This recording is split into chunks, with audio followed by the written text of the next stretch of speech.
The Dubai International Award offers a unique opportunity to join hands in the common goal to improve people's living conditions. Dubai International Award for Best Practices to Improve the Living Environment.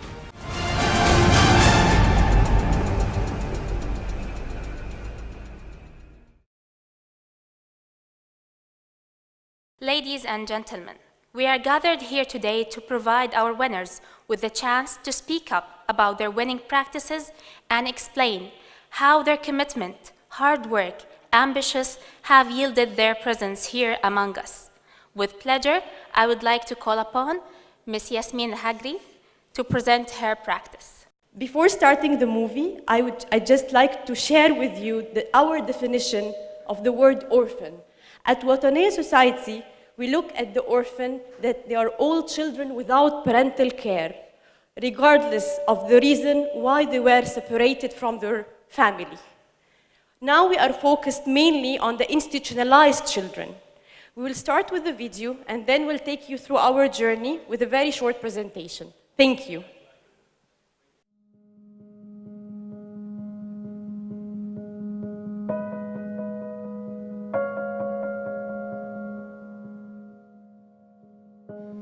تغيير نظرة المجتمع لاحتياجات الطفل اليتيم والتي ارتكزت دوماً على المأكل والمشرب إلى احتياجاته الفعلية ودمجه في المجتمع بشكل صحيح كانت الفكرة التي تأسست من أجلها جمعية وطنية لتنمية وتطوير دور الأيتام عام 2008 كمؤسسة أهلية لا تهدف للربح.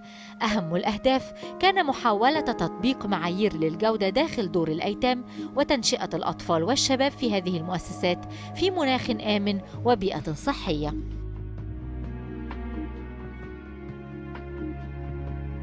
من أهم الأهداف اللي أنشئت عليها جمعية وطنية هي توفير حياة كريمة لكل يتيم. الحياة الكريمة عشان تبقى مستديمة لازم نبنيها على العلم، والعلم معناه معايير جودة، العلم معناه شهادات مهنية معتمدة عشان ندرب اللي بيراعوا الأولاد، وكمان برامج للأولاد إزاي هم يقدروا يساعدوا روحهم لما يكبروا. هذه التجربة المصرية الرائدة في مجال رعاية الأيتام في مصر كانت السبيل لفوز جمعية وطنية بجائزة دبي الدولية لأفضل الممارسات لهذا العام ضمن أفضل 6 تجارب تنموية ذات إسهامات مميزة على مستوى العالم من بين أكثر من 95 دولة. أحد أسباب الاختيار كان لدور وطنية في وضع وتطوير معايير لجودة الرعاية داخل دور الأيتام والمؤسسات الإيوائية. تم اعتماد هذه المعايير كمعايير قومية إلزامية منذ شهر يونيو الماضي عام 2014 من خلال تعاون الجمعية مع وزارة التضامن الاجتماعي إلى جانب عمل شراكات مع العديد من المؤسسات المحلية والدولية. طبعا جمعية وطنية دي كانت جمعية رائدة في حتة إن هي بتحط معايير ونظم لدور الأيتام، وكان الكلام ده مش موجود قبل كده، يعني مفيش حد فكر في الفكرة دي قبل كده، والناس اللي شغالة في دور الأيتام كانت بتجتهد وجهود شخصية، إنما مفيش منهجية في إنشاء الدار أو التعاون مع الأولاد، ما كانش موجود الكلام ده. تعمل وطنية من خلال 3 محاور رئيسية: التطوير المؤسسي وتوفير الدعم التقني لدور الأيتام، إنشاء مركز آمنة تدريبي، ومن أهم نتائجه كانت تقديم شهادة إدكسل المهنية الدولية لأول مرة في الشرق الأوسط، التي تدرب من خلالها مجموعة كبيرة من القائمين على رعاية الأيتام. موجودة النهاردة علشان أحتفل مع حضراتكم بتخريج أول دفعة من مقدمي الرعاية اللي دربتهم مؤسسة وطنية. ووجودي النهاردة أولاً الحقيقة كنت مهتمة جدا ان انا اكون موجودة، لان وجودي النهاردة ليه اكتر من دلالة. اول حاجة ان انا عاوزة استفيد واتعلم واعرف النشاط دوت بشكل اكتر تفصيلا، واقابل الناس اللي عاملين الشغل ده لاني سمعت عنه ومهتمة بيه جدا. مشكلة مقدمي الخدمة ان هو اذا كان خريج معهد خدمة اجتماعية او خريج اداب، الجزء العملي مش موجود في الدراسة النظرية للأسف عندنا.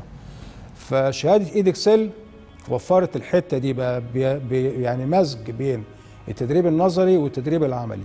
كان طبعا في الاول كان بيحصل ان في بعض التصرفات كتيره بيعملوها الولاد وبحركتهم في نموهم، في طريقتهم، في اللي بيتكلموا بدري، لا بيتأخروا في الكلام. كل ده طبعا كل ده ما كانش بيبقى عندي المقدرة في الأول إن أنا أقدر ألاحظه أو إن أنا أتابعه أو كده. بعد الشهادة ابتدينا نعرف إن لا ده في مقاييس ممكن أقيس بيها إذا كان هو كده ماشي على الريتم الطبيعي أو هو في مشكلة. أما المحور الثالث فهو إقامة برامج توعية مجتمعية من أجل دمج هؤلاء الأطفال في المجتمع بشكل أكبر وإعلاء القيمة الاجتماعية لمهنة مقدم رعاية الطفل.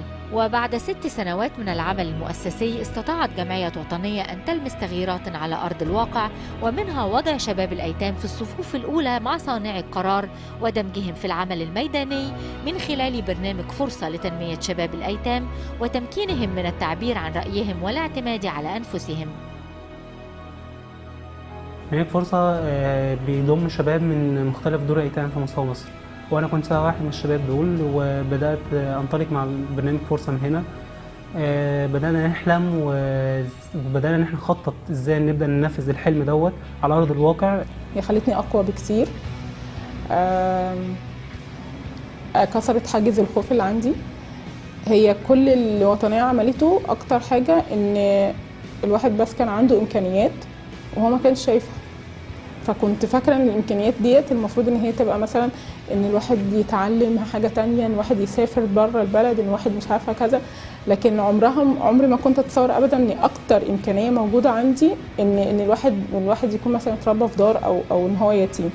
فهي وطنية عملت سبوت لايت بقى على الحتة دي بالذات، ان استغلي الحتة دي في ان انت تنجحي. تؤمن جمعية وطنية بفكرة تواصل الأجيال والجمع بين الخبرة والطاقات الشابة، بالإضافة إلى حث الشباب على العمل التطوعي بمهنية.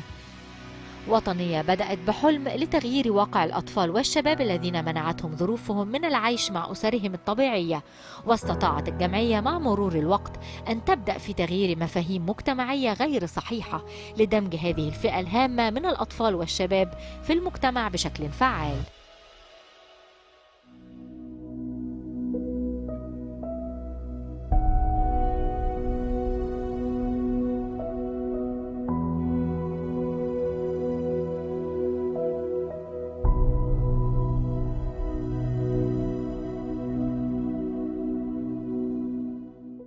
In the coming slides, we are going to focus on how a small NGO, a non-governmental organization, managed to succeed in participating in lobbying for quality standards for alternative care on the national scale.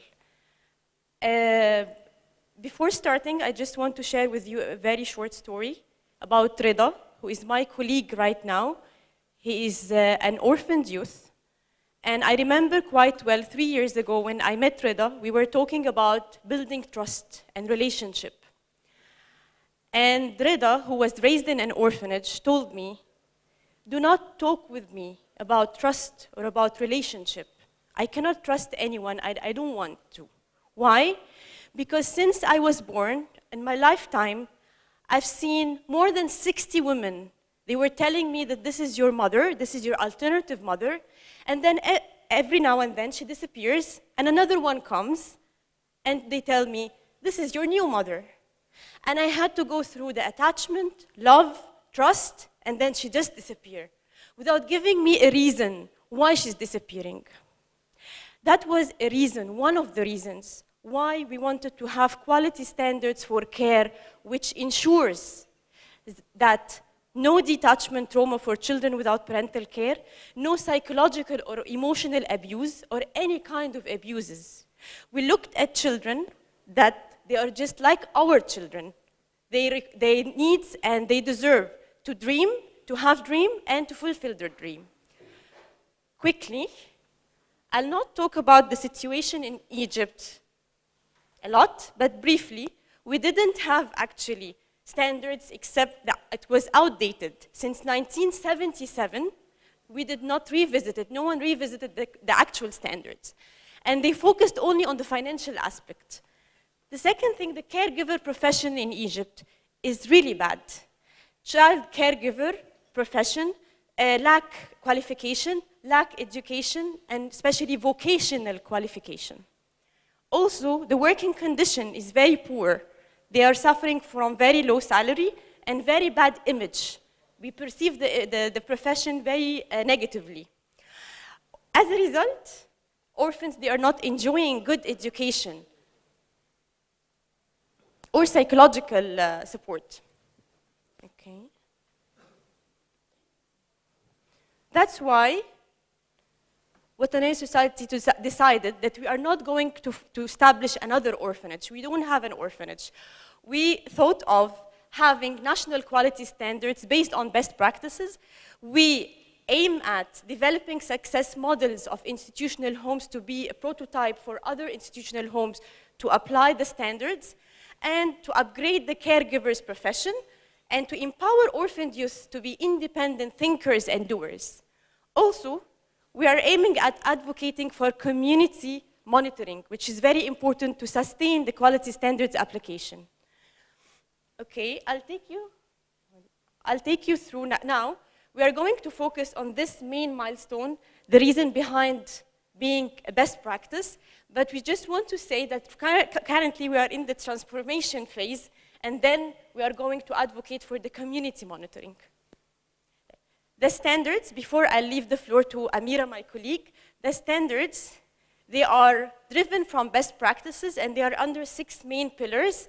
And the beauty of the standards is that they are integrated and they are a comprehensive solution to all challenges that children without parental care face within institutional homes.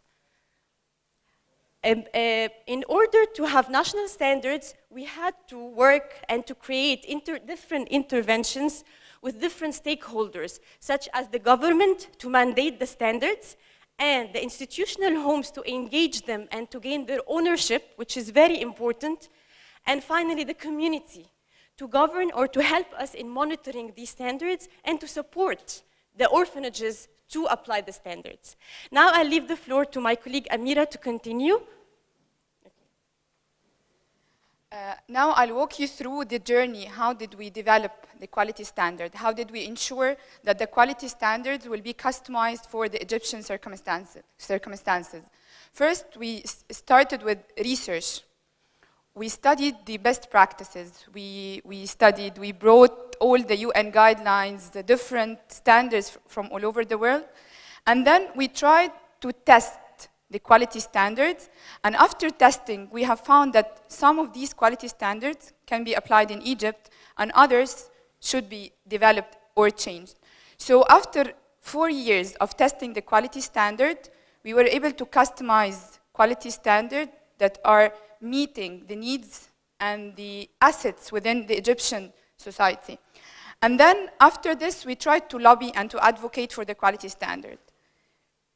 Living in Egypt, and we have different challenges, when we started to call for having a quality standard, people were telling us, you're crazy.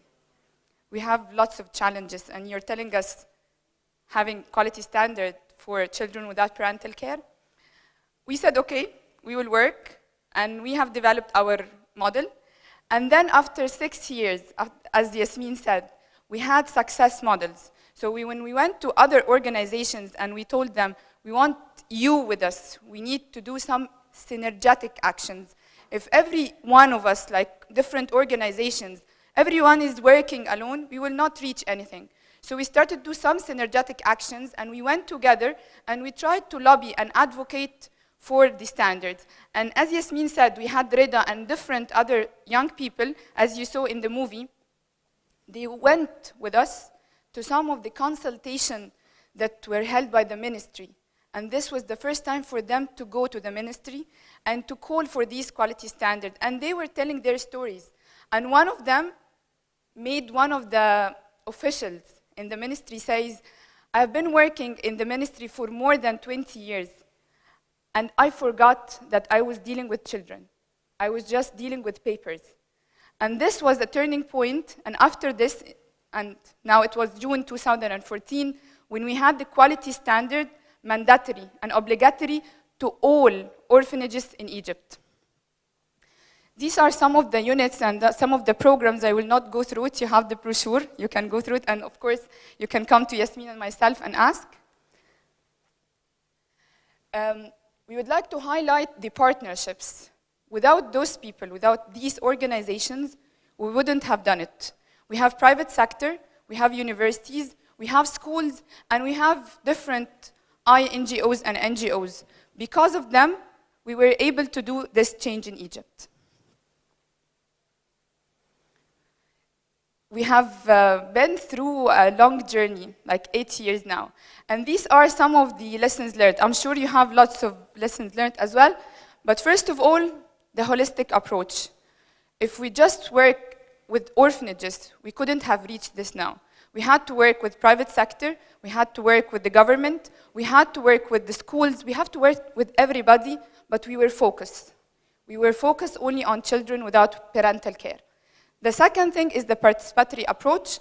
We have ensured to make all children that we have met and young people, the caregivers themselves, the managers, participating in the process. And this gave us credibility, made the people believe in us and what we are saying. Quick wins and long structural changes, we have tried to balance between both of them, because if we have just focused on the long structural changes, people will lose the momentum, will not have this sense of achievement. And if we only focus on the quick wins, we will not have change. So we try to balance between both of them. And finally, the team. And the team is, we have said that the team is, you have to invest in your team as much as you invest in the change that you're doing. And finally, we would like to share with you our new dream, because we always like to dream. So the first thing is, we're dreaming to have an endowment, a regional one, an Arabic one, for caregivers, for qualifying caregivers. We would like to invest in their education. We would like to have qualified caregivers. This is number one. Our second dream is to have license to practice. We need to have people that they are really qualified to give care for those young children. And finally, we would like to have community monitoring, and we're thinking to have an automized ranking system which will be available and accessible by all community, just to go and to rank the orphanage. So we're making sure that it's only the government, it's not only وطنية, the ranking will be done by all the community members.